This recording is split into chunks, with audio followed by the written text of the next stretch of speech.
Hi there everyone, welcome back to the channel. I'm your host Steven, and today I'll be reviewing the latest film from Gareth Edwards, this one being called The Creator.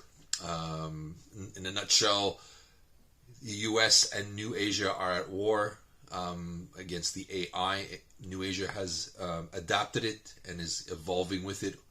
The US had an accident and is blaming AI for it and have removed it and is at war with anybody who embraces AI. So we have a soldier named Joshua, played by John David Washington, who's on a mission to find the creator, who is basically the guy who is the architect of the AI. And they have found out he has created a new super weapon that will end the war against man versus AI. I'm going to say go see this movie solely based on that it is basically a brand new idea. Yes, it does borrow from other movies, and I noticed them, and you will too. If you're a movie fan, you will notice this. But hear me out. In today's age, where most movies are either a franchise, a successful video game, a successful book series, that to get a movie of this caliber, of this budget, with no guarantee of it making money, is a feat unto itself. So that this got made is a miracle.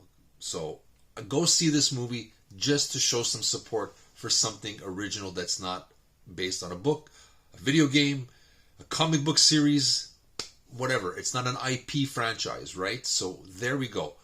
So, but Gareth Edwards, who I really enjoyed, he created the best Star Wars movie since Disney acquired the rights with Rogue One. I really loved his take on Godzilla, so I was looking forward to it. The reviews, the advanced reviews saying it's a masterpiece really got me going.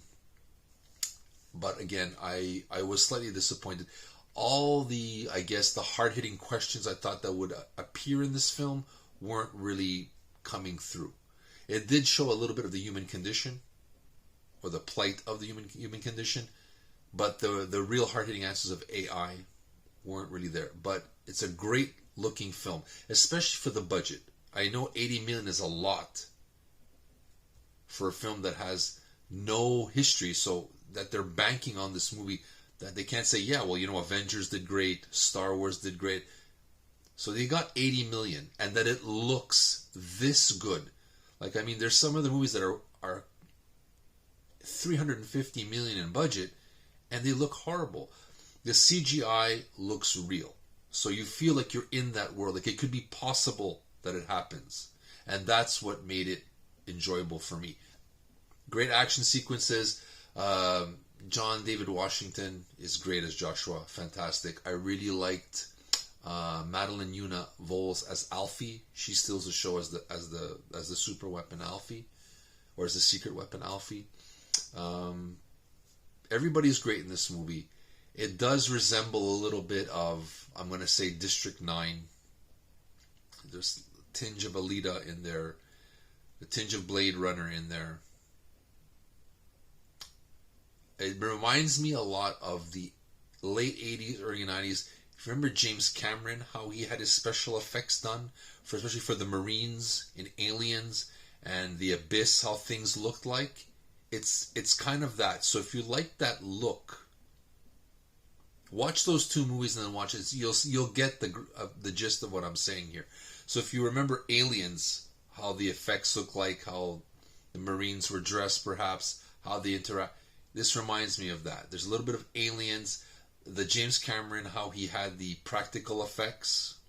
This reminds me of that. It also reminded me a lot of District 9. And that's not a bad thing, because you have to realize, Gareth Edwards, although Rogue One was a hit, it's an established franchise. This, him going to investors saying, there's no guarantee, there's no history, so we can't say we can guarantee you 500 million globally. This is something that there's no track record. So I have to understand that, and he's got to say something like, well, it looks a little bit,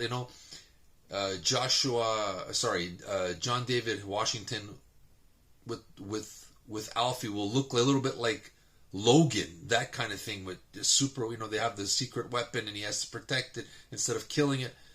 He has to get something that the investors will wrap their head around, oh yeah, people like that. People like Star Wars. People like sci-fi battles. People like the fight of the future. So I have to understand he's got to get something that people or the investors can wrap their head around. So for that, I understand. So that takes away from the movie, from being totally original, but it doesn't take away from the entertainment factor. It does skip out on maybe a little bit of the hard-hitting questions that I thought it would ask, but nonetheless, I was entertained. There are some loopholes in the script. Yeah, you can see some stuff that you're like, I'm assuming there's going to be a director's cut. There's some stuff that didn't get fully fleshed out. I'm hoping there's a 3-hour cut of this film, and we get the movie I think that it wanted to be. I think they shortened it down to make sure they can have as much many viewings per day as possible and make their initial investment back. Because I can see a lot of investors being very difficult going, there's no track record. Marvel is going to make minimum $680 million at the box office with their films. So we know we're going to probably get our money back. There's nothing to compare it to. So I can understand why that was done. But that does hurt the film on its own. But it is somewhat original. Because I said, it's not based on anything. So that's the great thing, and I think that's why you should go see it. Is it the masterpiece they're saying? I don't think so. I think it's really good. Will it make the top 5 list of movies of 2023? No. Maybe top 10.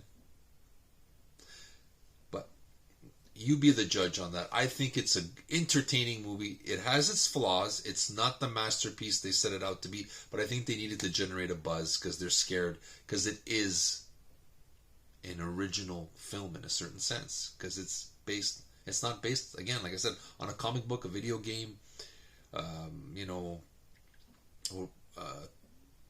anything else you can think of. There's no history for them to bank on. So I get why they did it. But you be the judge. You let me know. I'm going to say go see it strictly to support something original. And I'm assuming and I'm hoping and praying there is a director's cut that flushes out a little bit more of the ideas that were there but didn't fully materialize. And that's my take. You let me know what you think. If you're new to the channel, please hit the like button and subscribe to us. It would mean a lot to us if you do. This is Steven from the Aroundtable with my take on The Creator.